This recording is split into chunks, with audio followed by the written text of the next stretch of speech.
So, let's get the elephant out of the room. I think there are two types of remakes. First is the one that tries to faithfully recreate the original, with modern technology and quality of life. Second one is taking the original vision and reimagining it with a new direction. Mafia Definitive Edition falls into the latter. Now don't get me wrong, this is a good game. I would even go as far as considering this as one of the best among the series. It's the most polished, well crafted, and a treat to be experienced from start to finish. But I would be straight up lying if I were to say it captures the spirit of the original.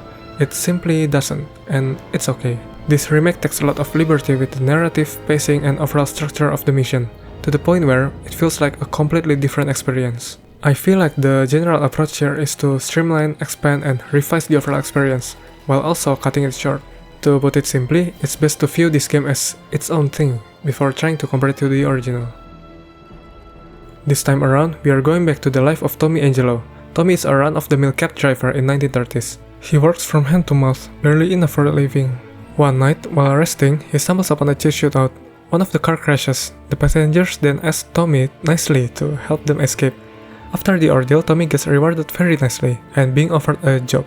Being a nice straight man that he is, he politely refuses and chooses to live his normal life. Fortunately, some of the guys from the opposing faction remember Tommy's cab, then they attack Tommy and his cab. Out of job, out of option, Tommy finally chooses to take up on the offer. Starting out as the mob's driver, Tommy eventually becomes a made man under Salieri's leadership. Working through the rank and jobs, Tommy is being accompanied by his brother-in-arms, Paulie and Sam, the ones that he met during his first encounter with the mafioso. Paulie is a bold and ambitious guy who is loyal to his friends, albeit quite impulsive at times. He can be both funny and dangerous depending on the situation. Contrary to Paulie, Sam is calm and well-reserved. He is the voice of reason in a dire situation and loyal to the family. Together, they become an untouchable trio that can take on any formidable foes and death-defying missions. Dulu aku ditantang teh karena aku juga masuk di kampusku jalur prestasi. They work under Don Salieri, who rules half of Lost Haven. The other half is being ruled by Don Morello, a rival leader. Salieri rules with reason and level-headed leadership, while Don Morello rules with violence, fear, and anger.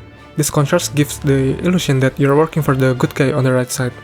So that is pretty much the premise of the story, and what is a story if it isn't being presented beautifully? In this remake, they use the same engine as the one in Mafia 3. This means that presentation-wise, it inherits both the technological leap and drawback from the engine. The lighting and movement system are great as expected. Gunplay feels tight, snappy, and responsive. Character model and cutscene are presented with high level of details. Each subtle expression and body language are well presented with precision and impeccable direction. On the other hand, we get to re-experience all the jankiness. The lighting can still look weird at some spot. Texture looks off from a certain angle. The movement can feel a little bit too floaty at times.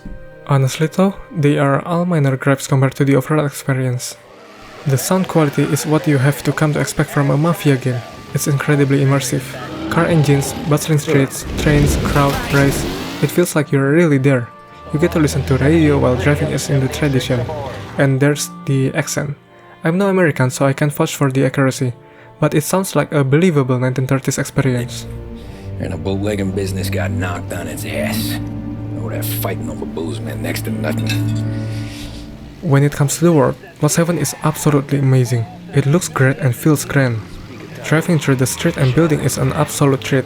The returning trains and trams brings life to the city. Pedestrians can be seen crossing the road and interacting with each other.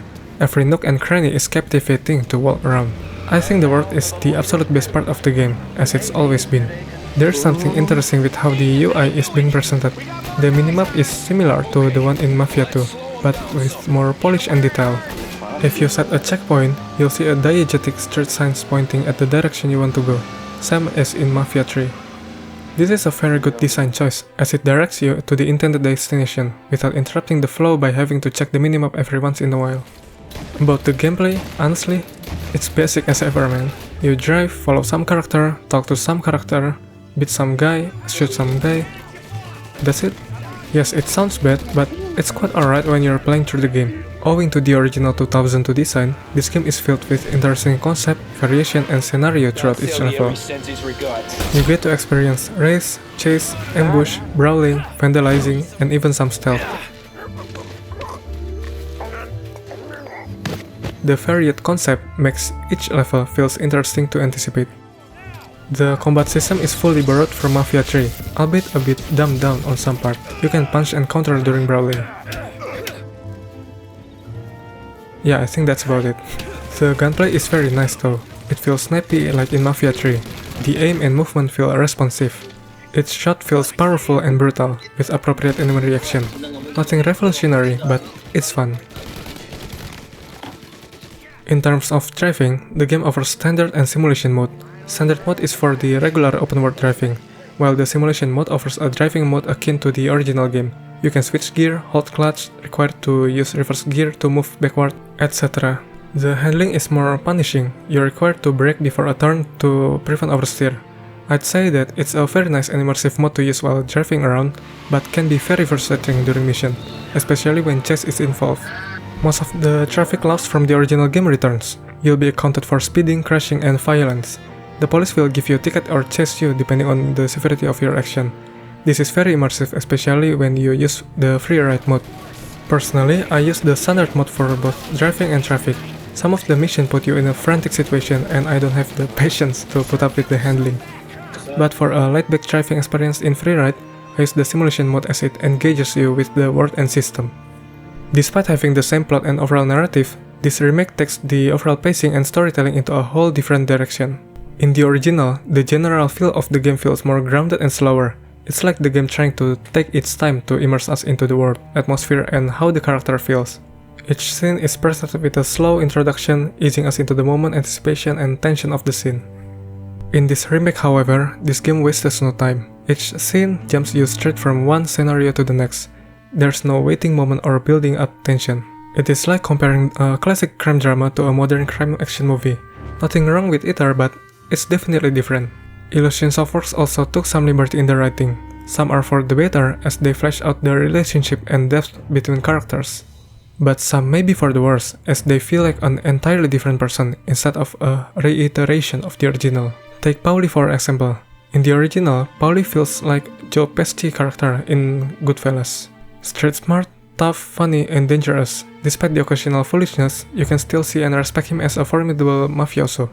In the remake, for the most part, his character is still intact. But I can't help but feel like he's a different version, more amateurish and immature compared to the OG. This also applies to Sam. As for Salieri, Frank, Morello, and Saras are expanded as a character. The new writing gives them more depth and allows you to see their subtle feeling and intention.